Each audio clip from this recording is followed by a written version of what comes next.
Thank you. You may be seated, please.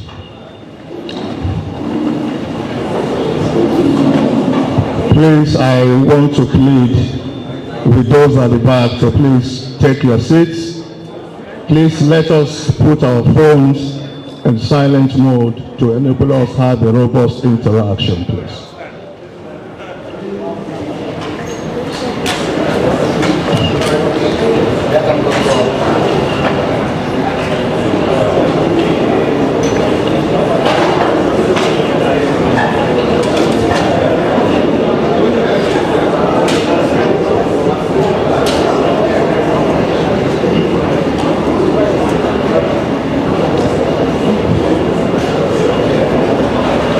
Honorable Minister of Information and Culture, Alhaji Lai Mohammed, CON. Honorable Minister of Communications and Digital Economy, Professor Isa Ali Ibrahim Pantami, FNCS, FBCS, FIF. Permanent Secretary, Federal Ministry of Communications and Digital Economy, Dr. William Allo. Permanent Secretary, Federal Ministry of Information and Culture, Mrs. Lydia Shehu Jafia, MNI, represented by Director IT, Mrs. Comfort Ajiboye. Essays to Mr. President, Director Generals and heads of parastatals and agencies under the Ministries of Communications and Digital Economy and also Information and Culture present. Directors of both ministries present, editors, bureau chiefs, other members of the press, very distinguished ladies and gentlemen. I want to formally welcome you all to the 19th edition of our series, PNB Administration Scorecard 2015 to 2023. This platform provides the opportunity for ministers of the Federal Republic to share their success stories in terms of performance, progress report, and achievements to date in the life of this present administration. This platform also gives opportunity to the media that is regarded as the mirror of the society to ask pertinent and germane questions on the minister's stewardship.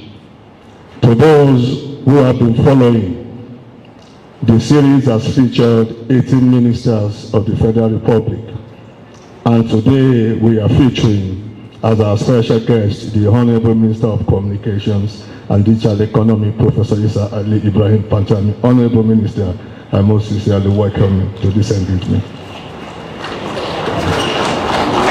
With the kind permission of the coordinator and chief moderator of this engagement, Honorable Minister of Information and Culture, I would like to quickly recognize some of our DGs and head of parastatals and agencies in our midst. Let me start from those under Federal Ministry of Communications and Digital Economy. We have with us the Executive Vice Chairman and Chief Executive Officer of the Nigerian Communications Commission, NCC, Professor Umar Bambata. I welcome you, sir. Thank you for coming. Also with us is the Postmaster General and Chief Executive Officer of NIPOST, Right Honorable Adeyemi Adepoju. I welcome you, sir. Thank you.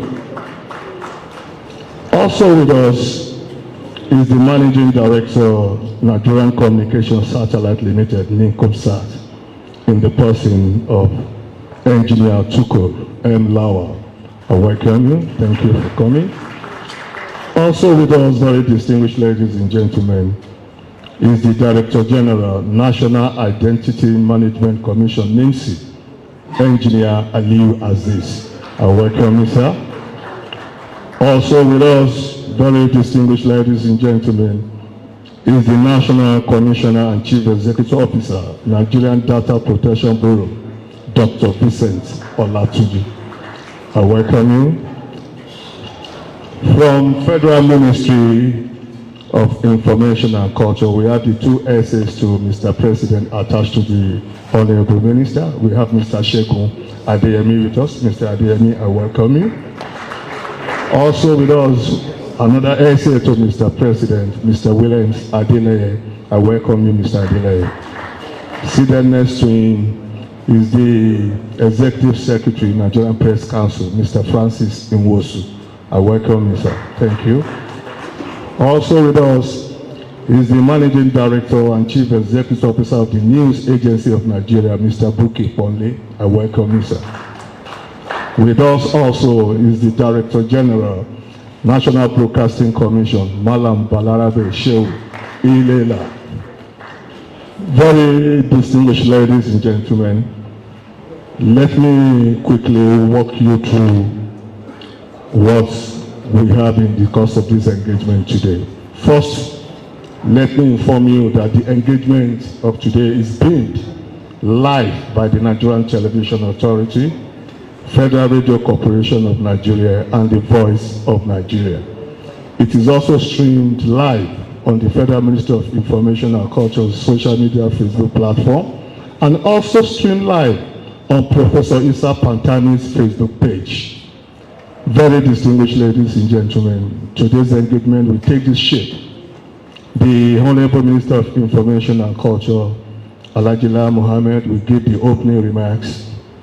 This will be followed by the presentation of the Honorable Minister of Communications and Digital Economy. Then we will now move into a very important segment of this engagement, which of course is the question and answer section.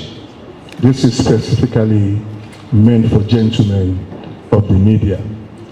Let me quickly give this information to the members of the press that are seated.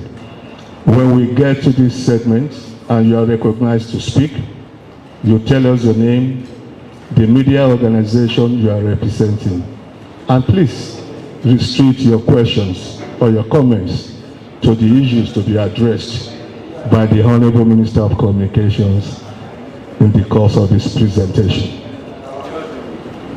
At this point, very distinguished ladies and gentlemen, just entering is the DG NTDC, Mr. Folorunsho Koka. I welcome you, sir. Having said this, very distinguished ladies and gentlemen, it is my special honor to invite the Honorable Minister of Information and Culture, Alhaji Lai Mohammed, to please give the opening remarks. Honorable Minister, sir.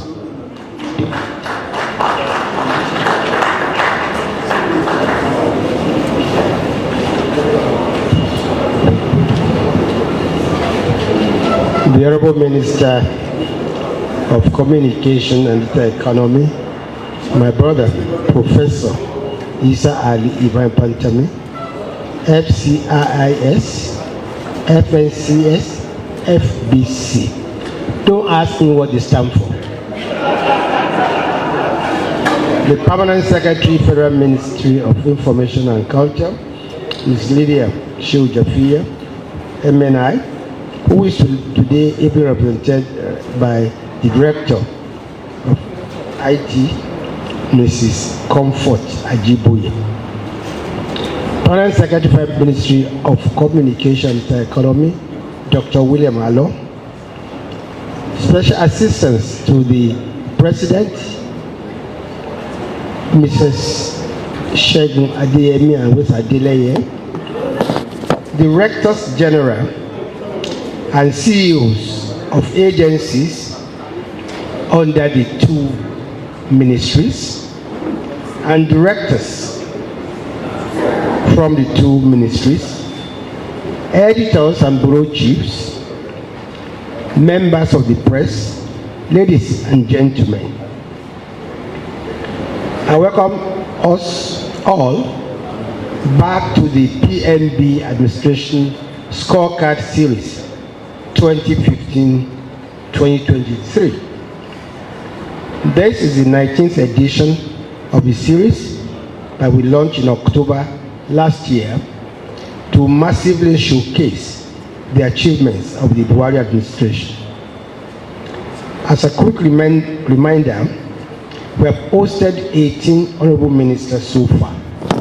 They are the Ministers of Works and Housing, Transportation, Aviation, Interior, Agriculture and Rural Development, finance, budget and national planning, water resources, environment, mines and sea development, science, technology and innovation, power, Niger Delta affairs, women affairs, sports and youth development, police affairs, Minister of State Petroleum Resources, health, as well as the Attorney General of the Federation and Minister of Justice.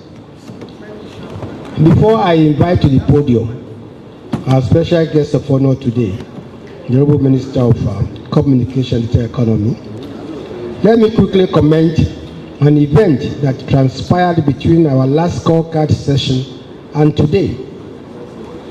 About 2 weeks ago, during his campaign stop in Kogi State, former Vice President Atiku Abubakar, the presidential candidate of the PDP, said if voted into office, his government will resolve the problems facing the Ajaokuta Steel Company. This is a deceitful and fraudulent statement born out of ignorance and desperation for power. A little bit of background will show that the former Vice President was deceiving Nigerians when he made that promise. Ajaokuta was concessioned to global steel industry in 2004 by the regime of then President Olusegun Obasanjo, who was in charge of that administration's privatization program. For the same Alhaji Atiku Abubakar. That concession that turned out to be a mess was terminated by another PDP administration. Following the failed concession, the concessionaire, Global Steel Industry, took the federal government to court, asking for $7 billion. And the case lingered for 12 years until the administration of President Muhammadu Buhari, who stepped in, and the company finally settled for $496 million. Out of that amount, we made an initial bulk payment of $250 million and agreed to pay the balance in 5 installments. As of today, we have paid a total of $446 million out of the $496 million. We will make the last payment of less than $50 million next month, and Ajaokuta will revert fully to us, ending the shameful and failed concession by the administration which Alhaji Atiku Abubakar served as the VP. So the question to ask is, what Ajaokuta promise is he trying to fix?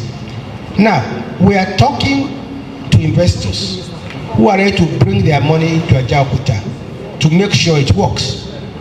The Honorable Minister of Mines and Steel Development, who was here last month, assured that before this administration leaves office, Ajaokuta will be concessioned in what he called equitable terms. What I'm saying in a sense is that the problems facing Ajaokuta was a poorly thought out and poorly executed concession by the regime in which Alhaji Atiku Abubakar was vice president, and a regime under which he presided over the failed privatization program. If the former vice president had any solution to the Ajaokuta challenge and he didn't execute it in 2004, why should Nigerians trust him to do so in 2023, almost 20 years after? But the point is that there is no problem with Ajaokuta. We've resolved the problem. We settled out of court. Instead of paying 7 billion naira, we saved Nigeria over $6 billion. Instead of paying $7 billion, we saved Nigeria over $6 billion by agreeing to an out-of-court settlement of $496 million naira, of which we have today paid over $446 million US. And it's a pity that this information eluded the Vice President. Otherwise, if he had this information, I'm sure he would have made a statement. Nigerians should beware of snake oil salesmen who engage in deceit just to swindle them. The solution to Ajaokuta does not lie in the hands of the same people who scuttle development of the country's tea industry through a questionable concession. We have solved Ajaokuta problem. It is now my pleasure to invite the Honorable Minister of Communication and Digital Economy to make his presentation. But please let me warn you, fasten your seatbelts. Thank you very much.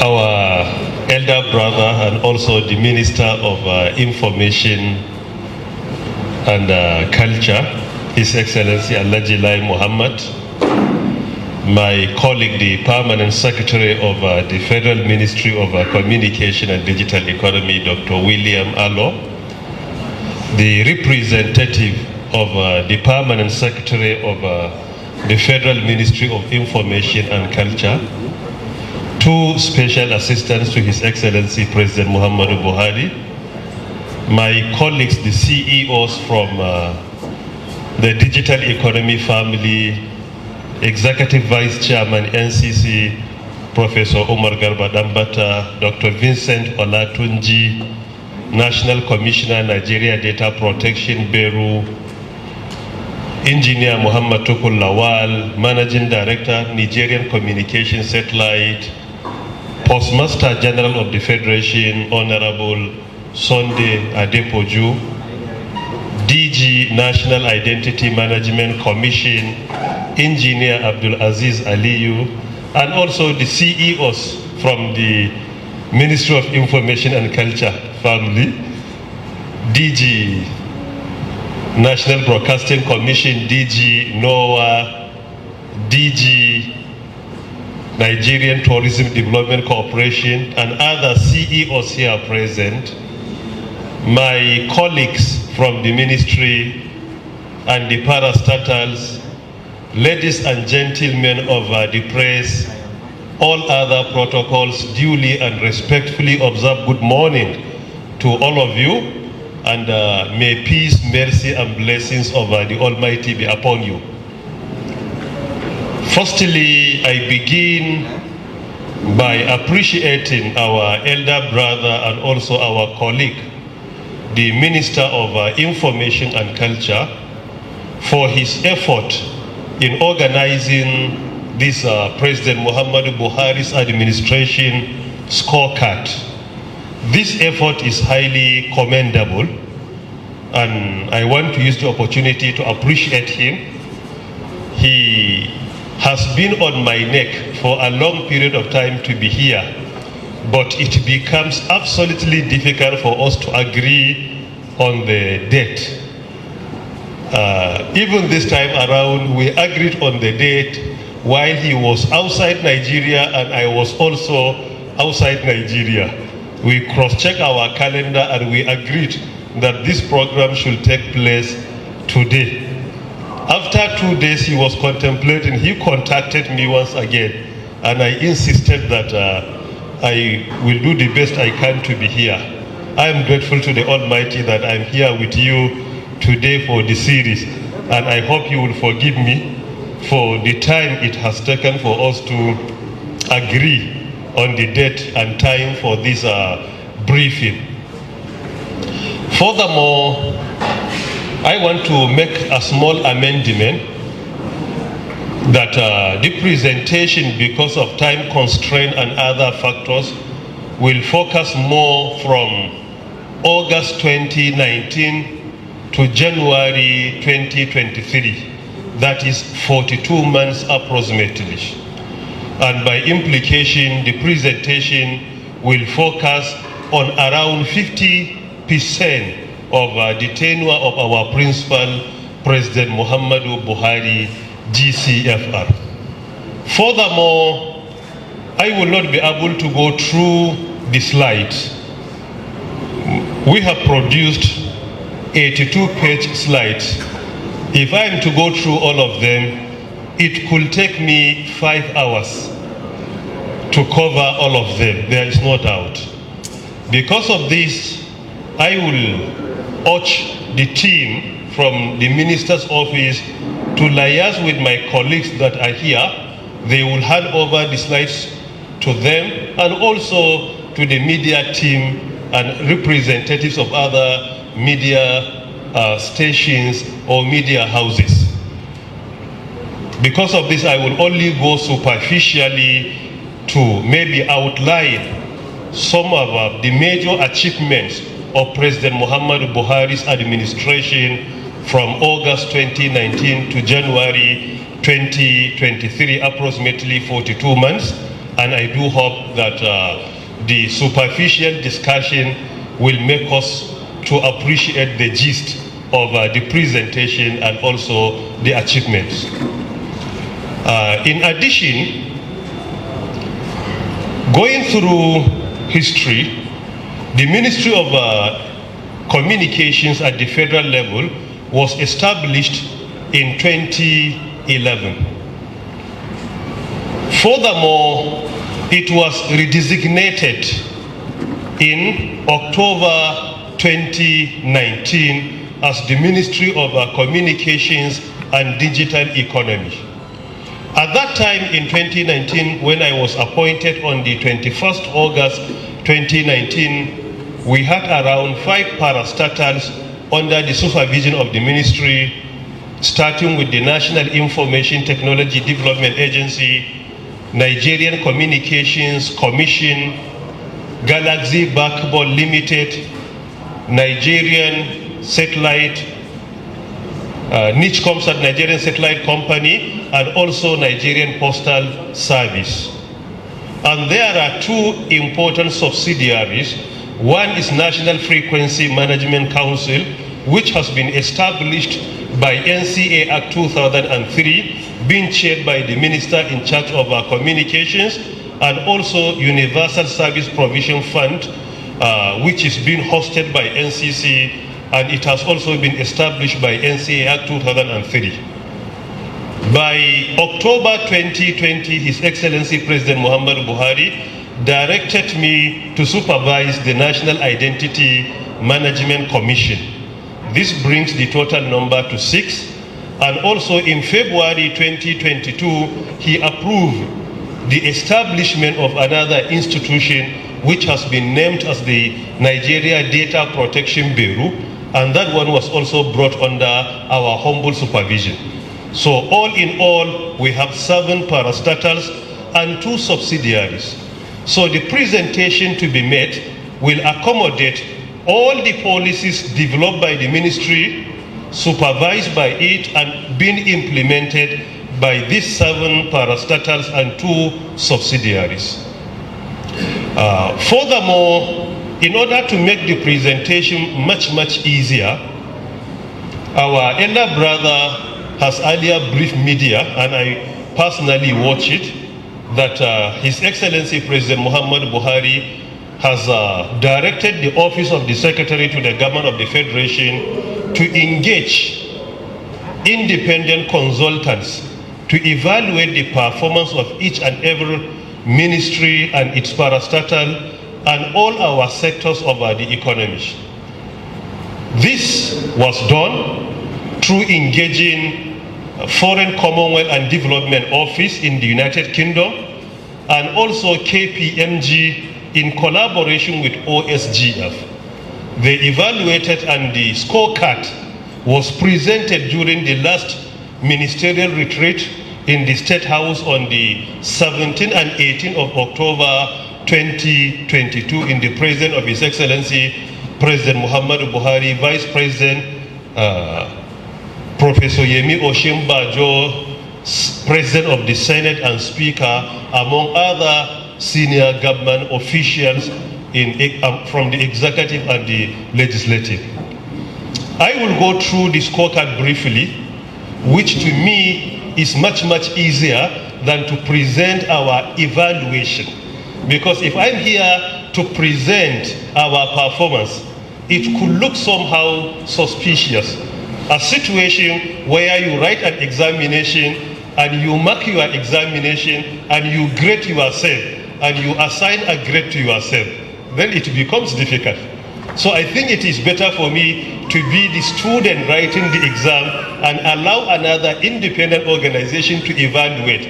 And if I'm evaluated, then this is better for me to present rather than to present it based on my independent and personal assessment of my effort.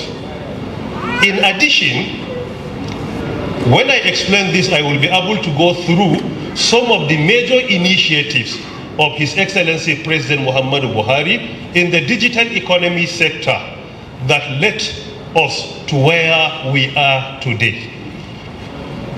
When we took over as ministers, beside our swearing in on the 21st August 2019, we were assigned certain priority areas and deliverables. Some 6, some ministries 7, some 8, some even 9. In our own case, we were given 8 priority areas, 8 major deliverables. And we were given the baseline where the sector was when we took over. That will guide the government to be able to assess our performance by making reference to the baseline and also where we are. These priority areas are 8.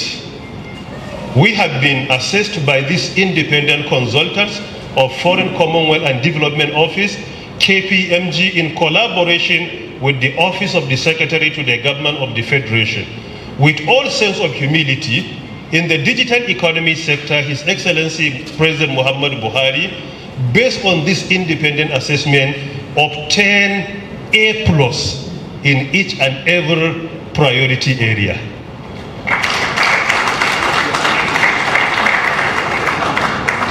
And I will go through briefly. Number 1, as we all know, based on their standard, 70% from your baseline is A.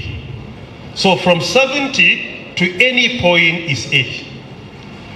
Number 1 priority area given by His Excellency President Muhammadu Buhari for us to implement on his behalf, because the work we are doing is not for ourselves, but rather for His Excellency President Muhammadu Buhari.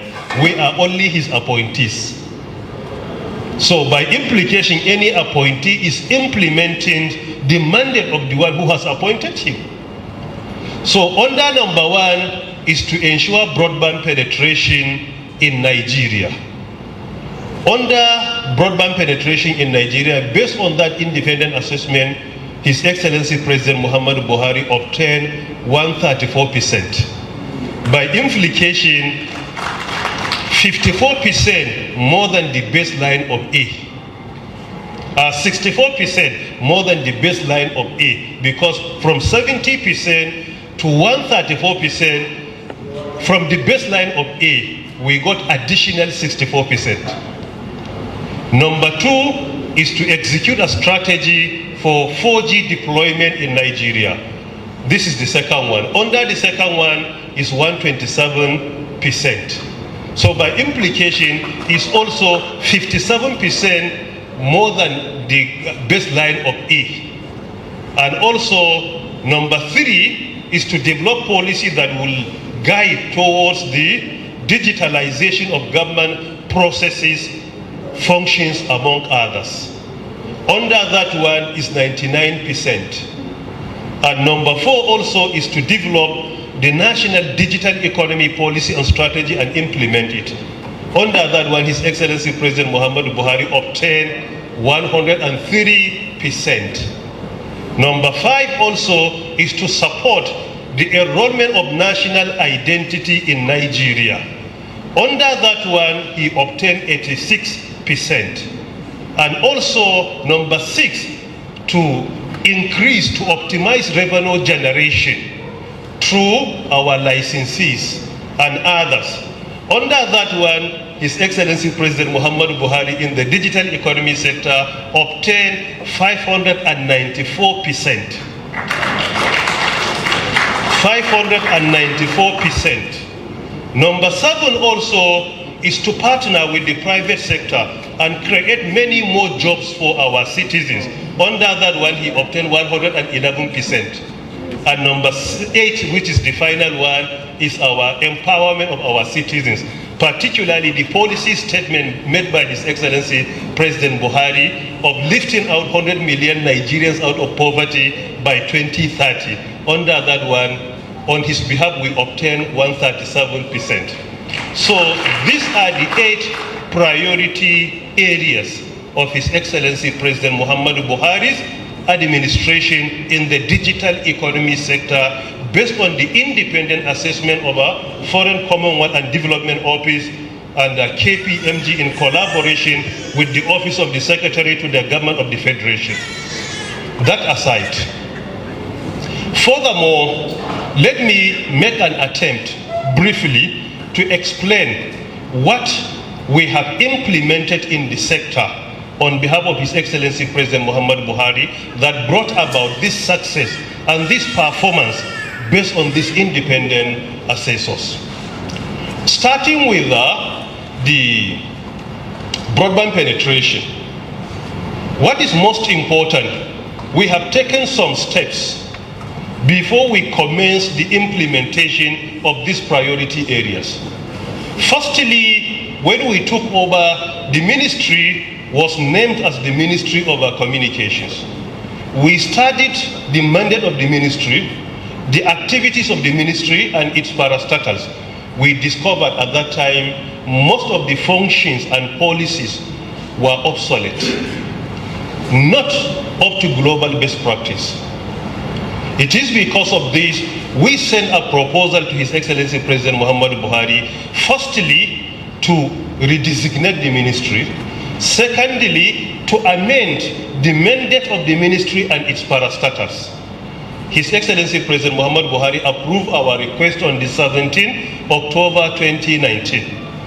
Secondly, the amendment was presented before the Federal Executive Council on the 23rd October 2019, and we commenced the implementation on 24th October 2019. And this is why the federal government has redesignated the 24th October of each and every year to be the Digital Nigeria Day. After that, we developed the National Digital Economy Policy and Strategy for a Digital Nigeria. That policy was developed by assembling a team of experts from public institutions and private institutions. We brought together government officials, industry players and academia to work together to produce a policy that will support the development of our indigenous digital economy. That policy was developed and it was launched and unveiled by His Excellency President Muhammad Buhari on the 28th November 2019 at the International Conference Center here in Abuja. And it is from 17 October that the ministry has been redesignated to be named as the Ministry of Communications and Digital Economies. And what is important for us to realize, the entire credit of developing the digital economy will forever go to His Excellency President Muhammad Buhari in the history of Nigeria. He established the pioneer Ministry of Digital Economy. He developed the first ever National Digital Economy Policy and Strategy, and he diversified the economy of our country through the implementation of that National Digital Economy Policy and Strategy. In 2019, built up to 2019 election, no candidate was talking about digital economy in Nigeria. But today, the way the sector is being developed and the contribution of the sector to our economy, if you look at the manifesto and the blueprint of each and every politician, in respect of his party affiliation, you will discover there is a section that is discussing about digital economies. Now it even becomes part of campaign that Nigerians will not agree that you have any plan of developing economy without mentioning digital economies. But in 2019 there was nothing like that. But today each and every politician at higher level, in respect of party affiliation, you will discover this is my plan for digital economy. Some will mention blockchain technology, some will mention artificial intelligence, some will bring about robotics. But what is interesting, all what they have mentioned as their blueprint, in respect of party affiliation, none of them is not being implemented today by President Muhammadu Buhari. None of them. There is not any single proposal that we have reviewed from the blueprint that is not being implemented. Some of them, we have even implemented them 100%. Some of them have been implemented, but still, why? Now, Nigerians understand the value of digital economy. And there is no doubt, history will be very kind and generous to our principal for being the grand patron and the pioneer of digital economy in the history of Nigeria.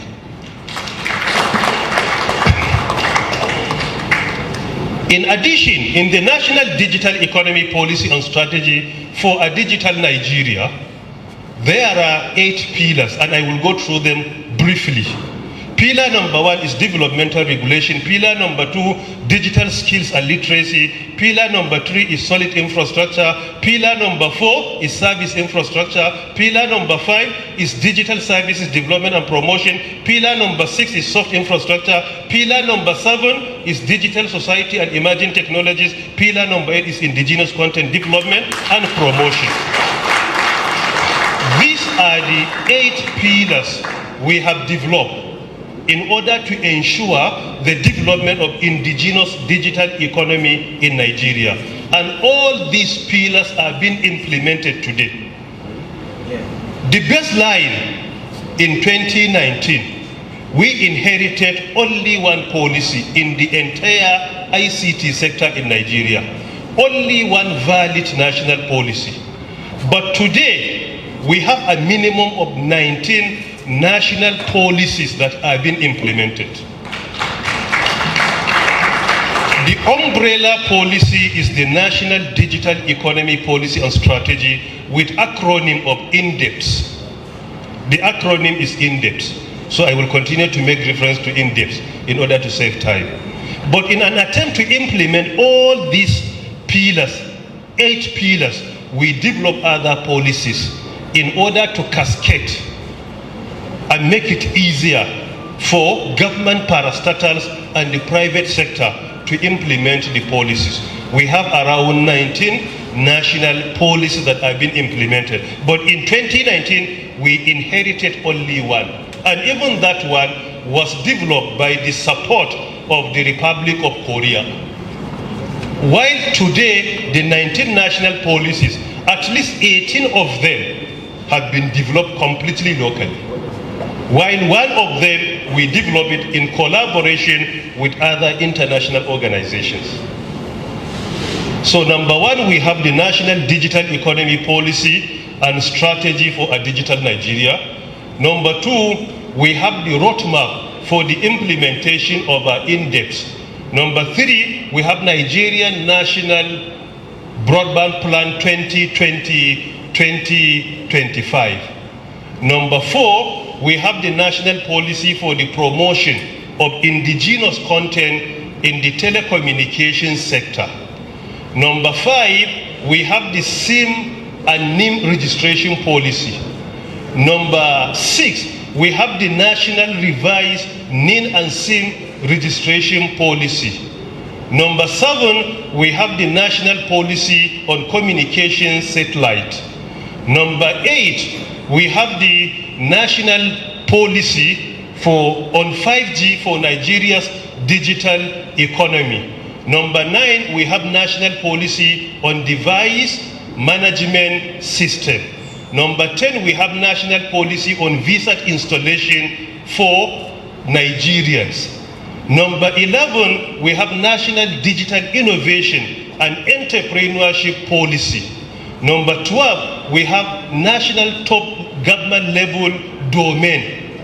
Number 13, also we have Nigeria Startup Act 2022, which is now a full legislation. Then number 14, also we have national policy for digital ID for IDPs. Number 15, also we have national policy for virtual engagements in the federal public institutions. Number 16, we have the rule-making process of Nigerian postal services. Number 17, we have national policy on child safety online protection. Number 18, we have Nigeria Data Protection Regulation, which became Nigeria Data Protection Policy yesterday and being transmitted to the National Assembly immediately for integrating it to a full legislation. And also, the last but not the least, we have the national policy for the management of the National Artificial Intelligence and Robotics Center. So all these 19 national policies, all of them are being implemented today. No single policy that has been left aside, all of them are being implemented. Let me go back to the 8 priority areas and explain them briefly. What are the initiatives that we attain this result on behalf of our principal President Muhammadu Buhari, GCFR. Number 1 is about the broadband penetration in Nigeria, which His Excellency President Muhammadu Buhari obtained 134%. At the time I was appointed and assigned to supervise the sector, there wasn't any policy for broadband penetration. The policy that was earlier developed in 2013 expired in 2018. So from 2018 to 2019, there was a vacuum, 1 year without any valid policy. So we developed the Nigerian National Broadband Plan 2020-2025 with certain priorities. There are 4 pillars in that one. Pillar number 1 is infrastructure. Pillar number 2 is policy demand. Pillar number 3 is incentives. Pillar number 4 is about policy intervention. These are the 4 pillars of the Nigerian National Broadband Plan. The target of the plan at that time was to ensure a minimum penetration over 90-70% by 2025, and also to ensure 25 MB per second in our cities and a minimum of 10 MB per second in our rural communities. At the time we developed the policy, the average price of 1 gigabyte of data, based on the report submitted to us by the Nigerian Communications Commission, was 1,200 naira per gigabyte. But as at the end of November 2022, the average price of 1 gigabyte of data was 350 naira. From 1,200 to 350 naira. So the whole plan was by 2025 is to bring the price of 1 gigabyte of data to 390. But we attained 350, 40 naira less than the target of 2025 by October, November 2022. And I will ask you a question with all sense of humility. From COVID-19 to date, tell me one sector that the price of being services being provided has not in any way been increased outside the digital economy sector. Tell me one sector in Nigeria, in Africa, that the price has not been increased significantly. You have a car, you sometimes patronize Uber, you know what the price is. If you travel from here to Kano to Kaduna, from here to Lagos, you know how it is today. Why? Because of inflation, COVID-19, and even the tension in Europe. between some countries, which is affecting even the global economy, not only Nigeria. In some situations, the price of certain services being provided, either purchasing ticket or anything, increased by 200%. But in the digital economy sector, it has been reduced by more than 65%. And we are also affected by all the challenges that other sectors are complaining about. For example, only this week I had a meeting with some stakeholders. Part of our meeting, in Nigeria, almost every day in our sector, we are managing 32,800 generators. 32,800. Look at the quantity. Only one company that is consuming 1 million liters of oil every day. That is IHS. Every day they consume 1 million liters of oil. We are affected by Forex, but yet, due to some initiatives, we were able to reduce and manage the cost of production, and by implication, that brought the price lower. Because the only way you can bring the price lower is to ensure that you bring down the cost of production. Because you cannot compel any company to operate at loss. But if you bring down the cost of production, then by implication, the services being provided will also be brought down. So the baseline of broadband penetration in 2019 was 33% in Nigeria, meaning 67% was without broadband. We developed some initiatives in implementing the Nigerian National Broadband Plan, and we also think out of the box. How can we ensure broadband penetration in Nigeria within the time frame? Part of our effort, we engage even Starlink, SpaceX of Elon Musk, and also the Starlink. After a very long discussion, at the end of it, the federal government, through the Nigerian Communications Commission, granted operational license to Starlink to operate in Nigeria. In December 2022, I was in San Francisco representing the federal government to finalize the agreement. So I was in the US with some government officials. We finalized the agreement. Nigeria happens to be the first African country to have the services of SpaceX and Starlink. It's the first ever African country. Out of 54, the administration of President Muhammadu Buhari happens to be the first country to attract Starlink into Africa. Now Starlink is in Nigeria. Based on the report I have received through Starlink, through one of my aides, Dr. Femi Adelui, who is here with us, today, if you have the disk of Starlink, the dish immediately, wherever you are in Nigeria, you will be able to access broadband services. So with this, any part of Nigeria you are, as long as you deploy the facilities, the services are there. So by implication with this, we can safely say, with Starlink in Nigeria, today we have 100% broadband penetration in Nigeria.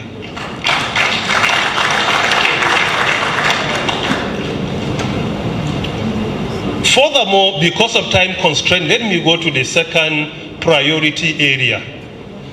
That is the 4G penetration in the country. When I took over as the minister then, the entire base station of 4G, the total number was around 13,823. By implication, less than 14,000. But as at November 2022, we increased the total number of base stations to over 39,000. This is only within a period of 3 years and few months. We increased. And by implication, the penetration of 4G in Nigeria from 2019, which was 23%, today is more than 77%. And that is why the administration of President Muhammadu Buhari obtained 127% based on an independent assessment of KPMG and FCDO. So we have catapulted 4G from 33% to more than 77%. And this is within 3 years and not more than 3 months. And this speed of penetration has never happened from the deployment of 1G, 2G, 3G up to 4G in Nigeria. And part of our modest effort on behalf of President Muhammadu Buhari also, which was not part of the priority areas, was the deployment of 5G. 5G has been deployed today in Nigeria. His Excellency President Muhammadu Buhari unveiled the policy on 25th January 2022, which is approximately 1 year today. NCC, the National Frequency Management Council, being chaired by the Minister of Communications, handed over 2 spectrums of 5G to NCC for auctioning.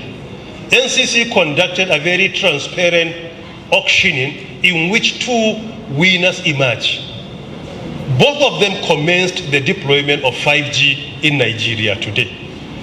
We have 5G in a minimum of 8 states, and by the end of December, we had 5G in a minimum of 225 sites in the country. Only 2 days ago, the second winner also commenced the deployment of 5G. And there are so many benefits of 5G.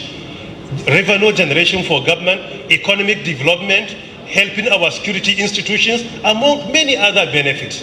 There are uncountable benefits of 5G today if managed effectively. So today we have 5G, which is completely outside the priority areas given to us. And we have increased revenue generation for government through the deployment of 5G, which I hope to speak on in some of the priority areas in the future. For example, in the US, based on a report and research conducted by Boston Consulting Limited, that the deployment of 5G in the US alone will increase the GDP, gross domestic product of the US, by a minimum of 1.4 trillion USD to around 1.7 trillion USD, only 5G. And there is a high probability that 5G will create a minimum of around 3.6 million new jobs to around 4.6 million new jobs in the US. And it is the same in Nigeria. If you look at the low latency, the high quality of broadband, among many others. And 5G will support our security institutions if they deploy and use it effectively. Because most of the operations today of security are being conducted through technology. Most of their systems require technology to function, whether computer system, command system, communication system, control system, whether intelligence system or information system or surveillance system or connaissance system. Each and every system you deploy in security today requires technology. And the most effective technology when it comes to communication is 5G. And 5G allows real-time communications, or almost real-time communications. So with this, you can be able to deploy many technologies to help our security institutions to conduct security operations without unnecessarily endangering their lives physically. Technology can do many functions of security today. This takes me to the third one, that is to develop policies that will guide the digitalization of government functions and processes. Some of the major initiatives of President Muhammadu Buhari here, in which, based on the independent assessment, the administration obtained 99%. Some of the major initiatives in November 2019, immediately we commissioned a world-class national e-government center in Bua, in Public Institute. That center was attracted through a grant, free grant by the Korea Republic. They spent huge amount of money to support our effort, and they have established a world-class national e-government training center. And we introduced many trainings for our government officials, both civil and public servants, at various levels. Providing high-level training, we have trained over 1,400 government officials. Some of them within the country, some of them travel to the Republic of Korea for training. Some of them even obtain MSc and PhD in e-governance. Some of them are still there. And all these support, scholarship and many more came to government for free. Secondly, part of our initiatives is also the implementation of NICTIP 2. NICTIP 1 has been implemented by the previous administration, which covers Southwest, South, South, and Southeast. While NICTIP 2 was left in the pipeline, this administration commenced the implementation of NICTIP 2 to cover the northern states and few other states that have not benefited from NICTIP 2, NICTIP 1 in the southern part of the country. So all of them are being covered by federal government broadband today, laying fiber optics for federal government of Nigeria. As at today, we have covered a minimum of around 28 out of 36 states in Nigeria. In addition, only on the 20th of December 2022, His Excellency President Muhammad Buhari has commissioned the National Shared Service Center. National Shared Service Center here in central area in Abuja. We were with him during the commissioning. And the project was implemented by Galaxy Backbone Limited, which is another parastatal of government. In that project, government spent over 10 billion naira. But what is most important, this center and the amount was generated through internally generated revenue. The entire amount was through IGR. In this National Shared Service Center, there are so many facilities, including data center, cybersecurity center, training center, data management center, among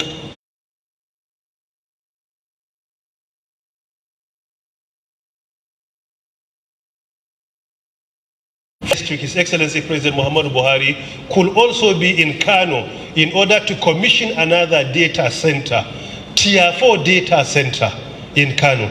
Today in Africa, to the best of our knowledge, there is not any data center that is over and above the Tier 4 data center we have in Kano today.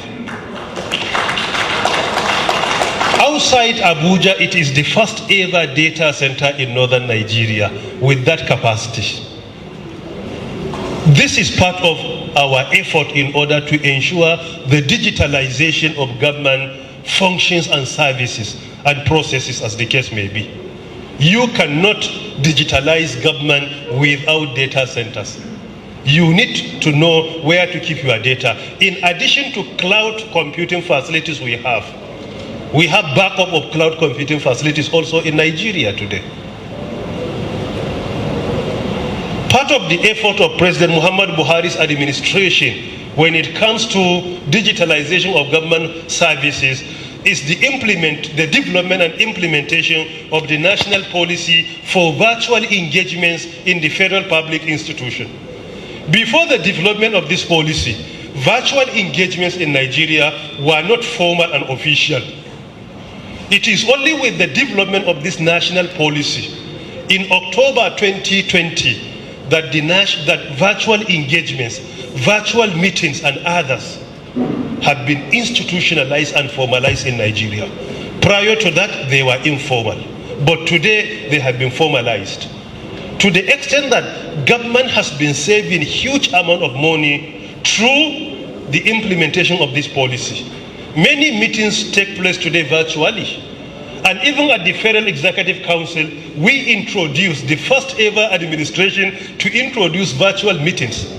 From the time we introduced virtual meetings in early 2020 to the last meeting we conducted late 2022, we managed successfully 108 Federal Executive Council meetings.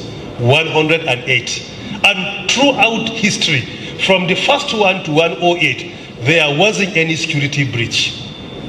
And many criminals make effort during our meeting to compromise. There was a time that we had a virtual meeting. In the process of having virtual meeting, there were 66 attempts in order to hack the system and compromise it, in order to embarrass government. None of them was successful. In fact, there was a day we intercepted over 160 attempts in order to hack the system and penetrate and embarrass government. None of them was successful. And most of the attacks came from Europe. We had to inform the country where the attacks were coming from. We conducted 108. Now we resume fully for physical Federal Executive Council. By our meeting yesterday, it was the first one where we attended the meeting physically. So we conducted 108 virtual meetings. None of them was compromised by cyber criminals.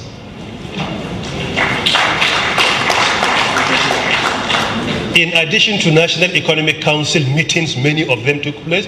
In addition to Security Council meetings, many of them took place, where all the former heads of state were invited from their location, and we coordinated all the meetings, some from Mina, from Ogun, from Plateau, anywhere. We connected all the meetings, and none of them was compromised by cyber criminals.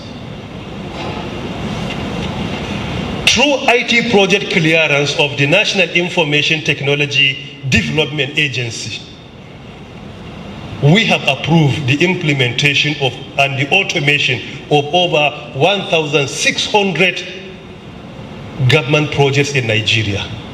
And all of them are dealing with the automation. That is why you'll discover some of them in the Central Bank of Nigeria, some in Federal Inland Revenue, some in Corporate Affairs Commission, some of them in Customs Services, some of them in the National Communications Commission, some of them at Galaxy Backbone Limited. All these government institutions, you will discover that we have approved the most important processes and functions to be implemented virtually or to be automated, a minimum of 1,600. Through the process, we have saved federal government over 47 billion naira.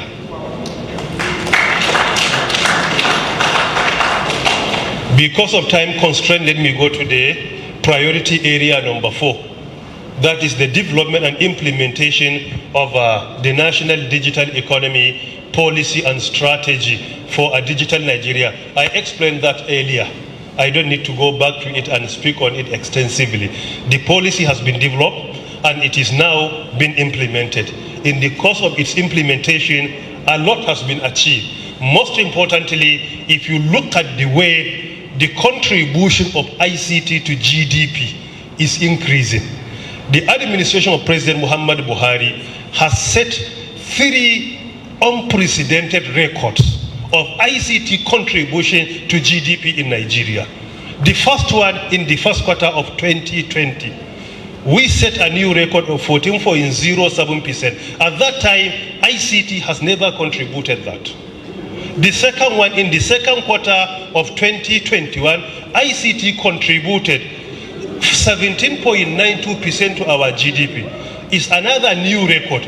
And last year, we set another new record. In the second quarter of 2022, ICT contributed 18.44% to our GDP. It's another new record. All of them are new records, and they are unprecedented in the history of Nigeria. And for your information, this is only the contribution of ICT sector, not digital economy. Because ICT sector is only a subset of digital economy. By implication, when we say ICT, we are only mentioning only one part of the digital economy. Because according to the World Economic Forum, there are 2 components of digital economy. One is ICT sector and 2, digital services. Today, digital services are not computed and being added to the ICT sector. If that is to be done, there is no doubt the contribution of digital economy in Nigeria will not be less than 40% today. But this one is only the ICT sector alone, without accommodating digital services. Digital services, all the e-commerce online are part of digital services. All online financial transactions are digital services. The fintech you have today, the online banking is part of digital services. Any financial transaction that cannot be conducted without internet, then is part of our digital services. So all this not been added to the digital economy. This is only the ICT sector alone, which is even could be lower than the digital services. So the policy has been developed by His Excellency President Muhammad Buhari and is also been implemented. Number 5 is to support the national identity in Nigeria. Under the support of national identity in Nigeria, as you all know, NIMSI was not under our supervision till in October 2020. His Excellency President Muhammad Buhari directed me to supervise NIMSI. So NIMSI was established in 2007. So from 2007 to 2020 October, DG NIMSI, what was the enrollment from 2007 to 2020 October? The DG said was around 39 million. The entire enrollment of NIMSI in 13 years from its establishment was 39 million. From 2007 to October 2020. But from October 2020 to 15th of January 2023, less than what? Only 2 years and how many months? And around 3 months. We catapulted the enrollment from 39 million in 13 years to 95 million in 2 years and 3 months.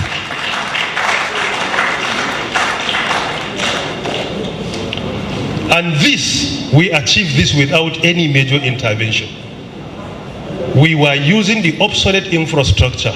Only of recent that federal government has approved the new condition of service of NIMSI, and Mr. President has approved certain amount for NIMSI to replace some infrastructure. But we achieved this without any financial support. I was only contacting some international bodies to support us through their corporate social responsibility, even to buy new computers for NIMSI staff to enroll our citizens.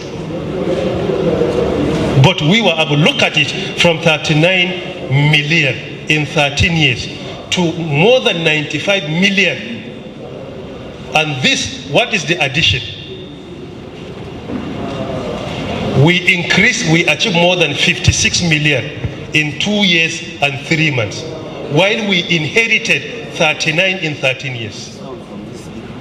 And if you go through history, when NIMS was established, there was a time that many government officials were detained because government released billions when NIMS was established for enrollment and nothing was achieved.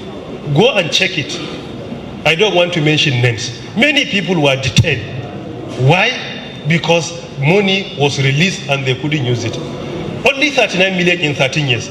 But we increased more than 56 million in 2 years and only 3 months.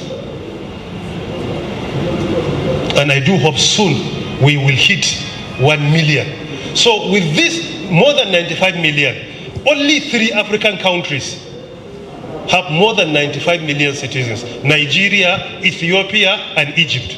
So by implication, with 95 million citizens in our database, if we are in any African countries, remaining 51 African countries outside these 3, so we have covered the population 100%.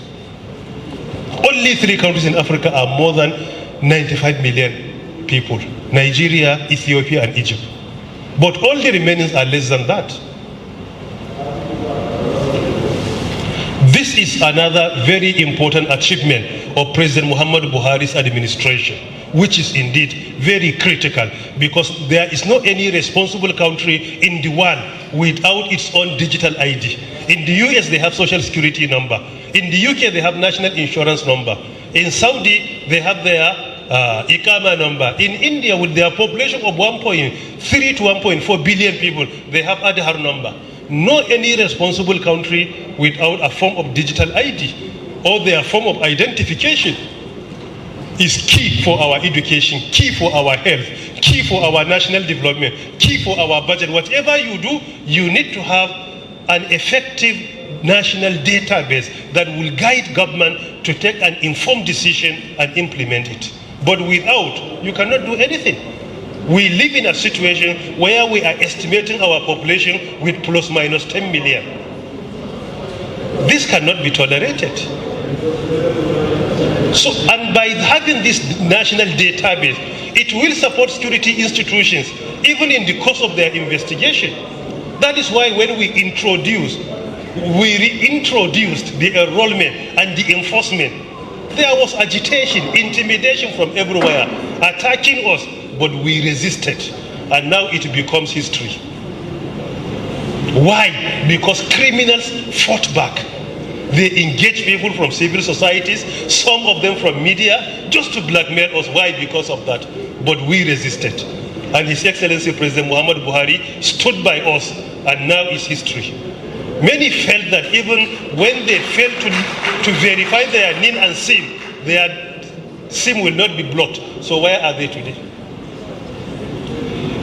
When a policy is important to our country, we don't care about any intimidation. We will enforce it. Blackmail cannot stop us, as long as it's important. The only thing that can make us to change our position is to convince us it is either illegal, illegitimate, or is harmful. In that situation, without any argument, we will step back. But if it is important, we cannot change our position by intimidation. We cannot be intimidated. I said it, I repeat it, and we still maintain it. But prior to our effort, this administration did not introduce NIN and SIM. NIN and SIM registration was introduced in 2011. But because of blackmail and intimidation, it was not implemented. It was reintroduced in 2013, not implemented. In 2018, it was introduced, not implemented. When I was about to reintroduce it in 2020, I was advised, you will be attacked, you will be intimidated. I say there's no problem. We are willing to pay any price in serving our country. So today we have more than 95 million citizens in our database in Nigeria. Let's assume we have sufficient fund in NIMSI. It will be something else today. But we are comfortable with the support, the moral support of His Excellency President Muhammad Buhari to be where we are today. Number 6, the next one is to enhance revenue generation. Under the enhancement of revenue generation, based on the independent assessment of FCDO and KPMG, we attain this by 594%. Look at it. From the baseline, we attain 594%.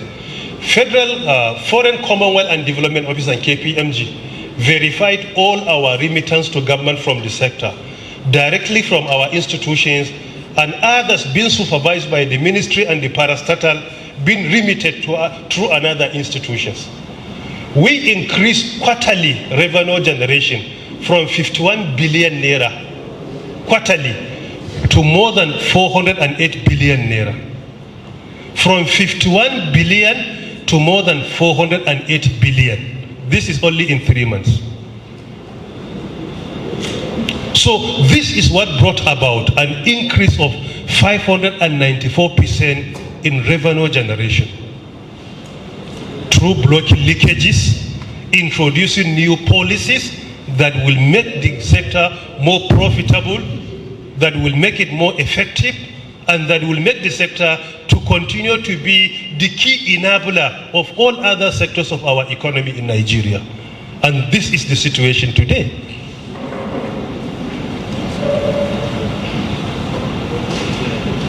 At the time we were about to conduct even the auctioning of 5G, some advice, assign it through administratively, we resisted. And we did through auctioning. Look at the amount generated only from 5G today. That is why His Excellency President Muhammad Buhari, when there was an effort to introduce excise duty in the telecommunications sector, we explained to him the dangers that this will have on the sector. He immediately approved the suspension. And he says anything that will bring unnecessary hardship to our citizens will not be tolerated. That is what stopped the plan of introducing excise duty in the telecommunications sector, because there was no any need. A sector that increased revenue generation from 51 billion to more than 408 billion, and you want to introduce more burden on it, then it doesn't make sense. That is why His Excellency President Muhammad Buhari said we cannot accept that, and he approved its suspension, and now it has been suspended. All efforts to bring it back has been halted. Number 7 is also to collaborate with the private sector in order to create many more jobs for our citizens. This is where the administration obtained 111%.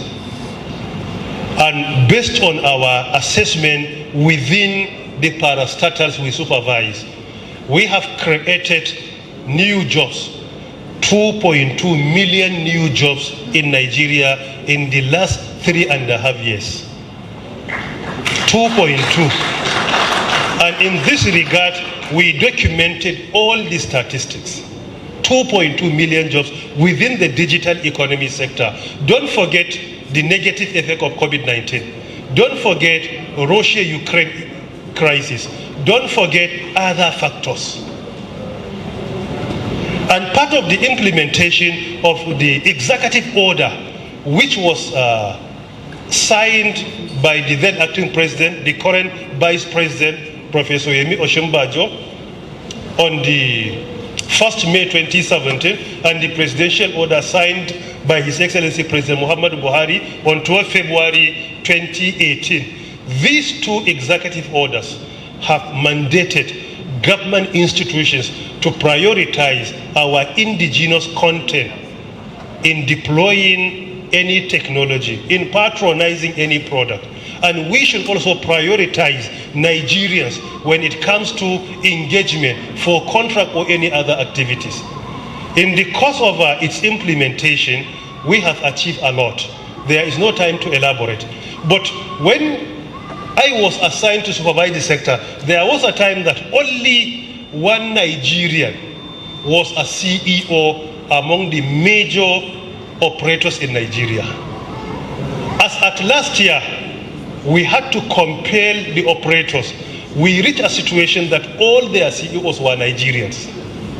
They appointed Nigerians as their chief executive officers. Only one of the major operators that wanted to replace a Nigerian with another candidate from Asia, we resisted. We say we have Nigerians that will serve as CEOs here. So why bring in somebody from somewhere?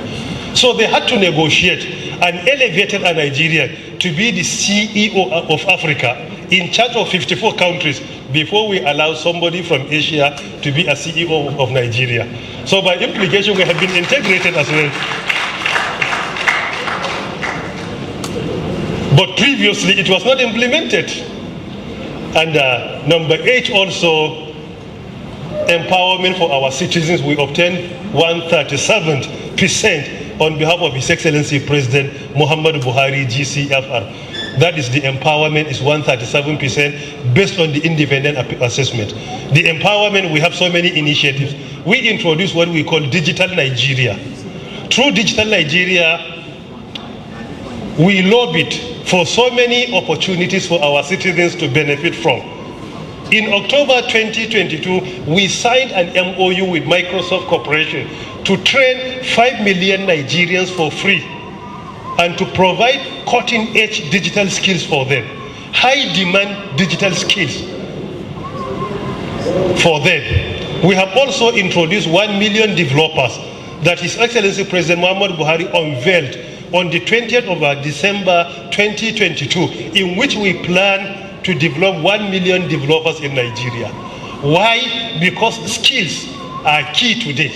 if you want to develop your economy globally, you have to prioritize skills. But in Nigeria today, we are more interested in watchman certificates. But globally today, skills are being recognized. I am not undermining certificates, as I have many of them. But certificates that are not overloaded with skills, they are of no value.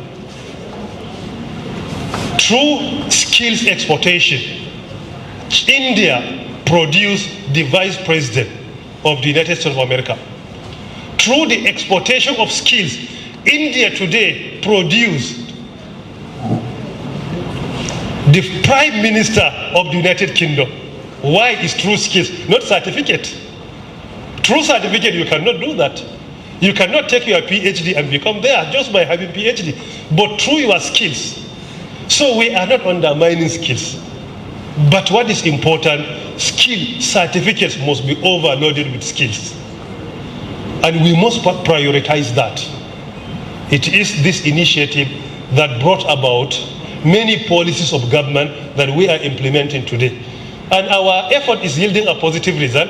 In 2018, this administration participated in a competition in United Arab Emirates, Gulf Information Technology Exhibition, and Nigerian emerged as the global best in artificial intelligence. October 2022, we also participated, and Nigerian emerged as the global best by defeating over 700 other contestants all over the world. And today, we have around 7 to 8 unicorns in Africa. Unicorn is a startup that has a market value of a minimum of 1 billion USD. Out of these 7, 5 of them originated from Nigeria in Africa. From 54 countries, 5 of them originated from this country. And I'm sorry to say, 4 out of 5, minimum of 4 out of 5, attend the position of unicorn under the administration of President Muhammadu Buhari. So there are many success stories. It's for you media people to promote. But in our country, we are so much addicted to negative news. We ignore the good news, the progress being made in our country. This administration is currently building a 12 billion naira National Digital Innovation and Entrepreneurship Center here in Abuja. And now the work is almost 70 to 80% completion. And we have National ICT Park, the first ever. In addition to so many interventions, from start to finish of projects and programs, in the last 3.5 years, the administration of President Muhammadu Buhari has commenced and implemented over 2,600 programs, projects, and interventions in Nigeria. Recently, the administration approved the establishment of 8 national digital economy centers all over the country, a minimum of 1 per geopolitical zone. And now they have been implemented under the Nigerian Communications Commission, while the National Digital Innovation and Entrepreneurship Center is under the National Information Technology Development Agency. And this administration has also commenced the process of acquiring a new satellite to complement the Nigerian communication satellite that we already have. And Nigerian communication satellite has also been implementing our national policy on visa installation for our citizens. And we have conducted this training in each and every geopolitical zone of Nigeria. And these programs are being sponsored by government for free. Our citizens are being given all the facilities for free, are being trained for free, and they are being provided with seed funding for free by the administration of President Muhammadu Buhari. End of last year, His Excellency President Muhammadu Buhari has also approved to provide unlimited internet to staff and students in phase 1 only in 18 higher institutions of learning, 17 universities and 1 college of education. The project now is ongoing in University of Lagos. The project is ongoing in FCT Oyo, and the digital economy sector is being constructed, for example, in University of Ibadan, and also University of Nsukka is a beneficiary, University of Port Harcourt is a beneficiary, Federal University of Technology Owerri is a beneficiary, University of Abuja is a beneficiary, for example, Bayero University of Kano is a beneficiary, ABU Dhari is a beneficiary, Borno State University is a beneficiary, Federal University of Technology, Mina is a beneficiary, among many other institutions. And we have commenced not only the process but the implementation of providing unlimited broadband for free in 20 markets in Nigeria. This one in phase 1 only. The project has commenced in 19 markets today in Nigeria. Free internet for our people in their markets, free, in order to support innovation-driven enterprises. 19, as I'm talking to you today, 19 markets we have reached advanced stage out of the 20. Even the one pending, the delay is not from us, it's from the market officials. And this is phase 1. Phase 2 is in the pipeline. We plan to also, in phase 2, to repeat the same number or very similar to the same number. If we can afford, we can even increase the number. And all this, we plan to complete all of them before the end of May 2023. There are no more ongoing projects, but these projects are going to be complemented and to be commissioned, God's willing, by the end of May 2023. We have established the first ever world-class National Center for Artificial Intelligence and Robotics in Africa. It is after the establishment of this one, many other African countries today are establishing the first ever world-class National Center for Artificial Intelligence and Robotics, where our citizens are being provided with skills on artificial intelligence and robotics. This is just some of the major initiatives of this administration in the last 3.5 years. There are so many things to say, but the facilitator has been reminding me to shut down my lecture and clear the screen and stop here. So the lecture or the presentation or the briefing has been shut down by presenting the independent assessment of Foreign Commonwealth and Development Office and KPMG. Now is for you to also evaluate. Thank you very much.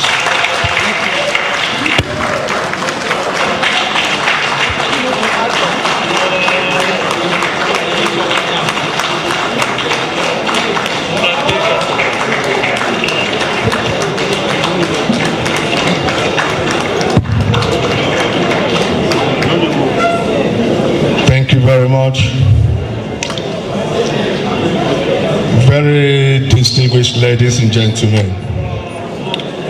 They said it takes a very successful personality to lead very successful people. To me, it was an excellent presentation with a professorial energy.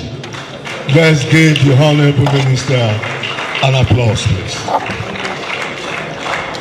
Before we just move straight into the question and answer section, let me welcome the Director General, National Orientation Agency, Dr. Garba Abari, to this platform. I welcome you. Also with us, the Director General, Nigerian Television Authority, Malam Abdulhamid Salihu Dembos is with us too. Thank you for coming. Thank you. Very distinguished ladies and gentlemen, we know that it is part of the functions of the Federal Ministry of Communications and Digital Economy to build a digitally skilled nation that will be able to compete with the technological driven economies around the world. We've all listened to the presentation of the Honorable Minister of Communications and Digital Economy. But I know communication is said to be effective if the sender of a message and the receiver of that message agrees without any contradictions. Because to every action, there is always a reaction. Very distinguished ladies and gentlemen, the media, apart from information, education, and the entertainment function, they set agenda on matters of public interest. Very distinguished ladies and gentlemen, we are moving straight into the question and answer segment. Please, we have our protocol. If you are recognized to speak, you tell us the name, the media organization you are representing. And please restrict your questions and your comments to the issues addressed by the Honorable Minister of Communications and Digital Economy in his presentation. Let us be decent enough in the use of language. Let us avoid any distractive conversation that could distort the flow of communication. I want to thank you for your readiness to cooperate with us. At this point, I want to declare the floor open for your questions, please. 1, 2, 3, 4, 5. Let's take the first 5. If time permits, we'll take another round. At this point, very distinguished ladies and gentlemen, please the microphone to the first person.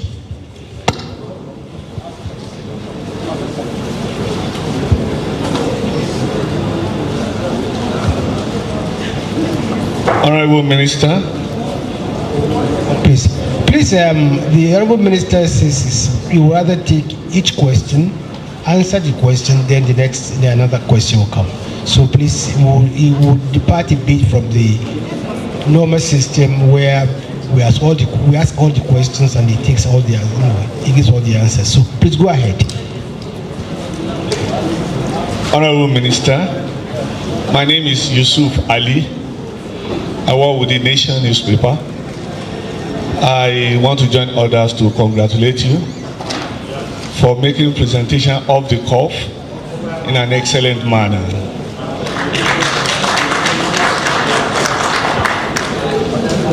Ordinarily, we should discharge and accuse you, but you have also attacked us, I mean members of the press. We have taken it in good faith. My question is about, I want you to clarify this misconception about amendment to NIDA Act. Is this really meant to stifle NCC or strip NCC of its basic responsibilities? Probably because you were once a DG of NIDA, and you probably saw merit in what NIDA was doing than NCC. You must have heard about all this impression, but it's necessary for Nigerians to know what the nation stands to gain from amendment to NIDA Act. Thank you. No, one after the other, please. So it's better for me to respond to each and every question. Thank you very much, our brother Yusuf Ali from the Nation, and I'm glad that you have exonerated me from attacking you. You earlier indicted me and you exonerated me. So thank you very much for exonerating me. Secondly, with regards to the amendment of the NIDA Act 2007, there is no doubt there is an ongoing amendment of the NIDA Act. Secondly, is there any effort to deny NCC its power? Certainly not. There is nothing like that. Thirdly, going through history, when I became a minister in August 2019, I invited the DG NIDA and also the Executive Vice Chairman NCC for a meeting. Part of our discussion with both of them at the Federal Secretariat, we unanimously had an agreement that both acts needed to be amended, for NCC and for NIDA, both of them. After the meeting, I put why. Firstly, there were many efforts from other ministries and institutions of government to come up with new parastatals. And these new parastatals, if you look at them, they were being proposed in order to cover new advancement in ICT, while the two acts failed to address. He said, my elder brother is a bear witness. There was a time a bill was brought to the Executive Council to enact a new national agency for artificial intelligence. Another one was brought for a new national agency on robotics. There was a colleague that proposed to bring a new national agency for the development of telecommunication generation. That is the advancement in 1G, 2G, 3G, 4G, 5G. His argument was very clear. Need the Act, NCC Act only address not more than 1G or 2G. If you look at even 4G is not in NIDA Act, in NCC Act. 5G we are talking about, NIDA, NCC Act did not address 5G. So the global best practice, usually with the advancement of fourth industrial revolution, any act that is up to 10 years is automatically obsolete.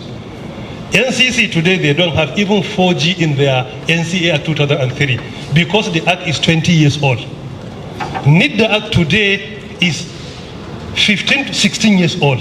So if you look at it, all the advancement we are talking about, artificial intelligence is their mandate, not in the act. Robotic is their mandate, not in the act. Fourth industrial revolution, not in the act, and is their mandate. Cloud computing is their mandate, not in the act. Many of them are not. So we had an agreement. Then I formalized in writing that both of them should commence the process of amending their act to ensure that they cover the new advancement within their own subsector. I sent the letter officially since the end of 2019 to NIDA and to NCC. EBC is here. He will be permitted to comment on it. I sent the letter to both of them. And in the letter, I clearly stated that they should work together so that there will not be any conflict or overlap of their mandate. That is also stated in the letter to both of them. NIDA commenced immediately. They had over 30 stakeholder engagements.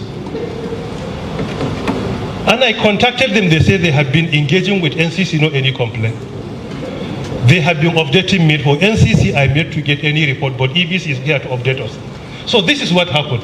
I wrote a letter to them and I directed both of them must work together to ensure there is no any overlap. Firstly,